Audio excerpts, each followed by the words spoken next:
ইউক্রেনে রুশ আগ্রাসন অব্যাহত রয়েছে।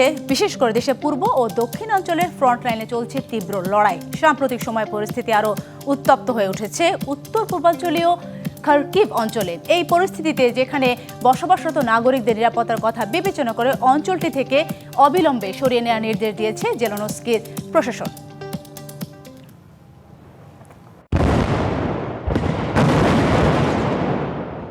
ইউক্রেনের দোনেস্ক অঞ্চলের দোবোপ্রিলিয়া এলাকায় নতুন করে আক্রমণ চালিয়েছে রাশিয়া। অভিযানে বহু স্থাপনা ক্ষতিগ্রস্ত হয়েছে, প্রাণভয়ে এলাকা ছেড়ে পালিয়ে যাচ্ছে অসংখ্য বাসিন্দা।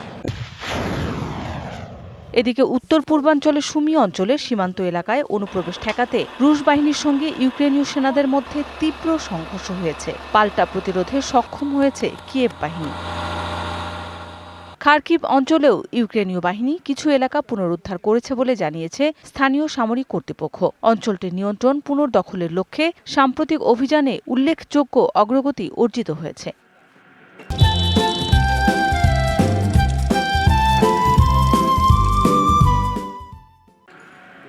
আবাসিক এলাকার পাশাপাশি শিল্প ও জ্বালানি অবকাঠামোকে লক্ষ্য করে ড্রোন ও রকেট হামলা আরও জোরদার করেছে রুশ বাহিনী।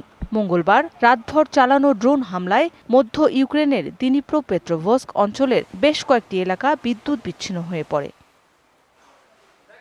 স্থানীয় প্রশাসনের দাবি, হামলার কারণে জ্বালানি সরবরাহ ব্যাহত হয়েছে এবং গুরুত্বপূর্ণ অবকাঠামোর ব্যাপক ক্ষয়ক্ষতি হয়েছে। উদ্ধার ও মেরামত কাজ এখনও চলছে। শীত মৌসুমে বিদ্যুৎ ও গ্যাস সরবরাহে বিঘ্ন ঘটিয়ে জনজীবন আরও বিপর্যস্ত করতেই পুতিন বাহিনী এসব হামলা করছে বলে অভিযোগ কিয়েভের।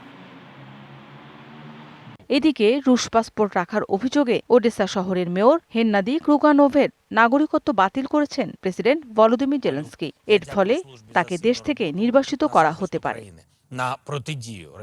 মৌসুমী শান্তা, ডিবিসি নিউজ ডেস্ক।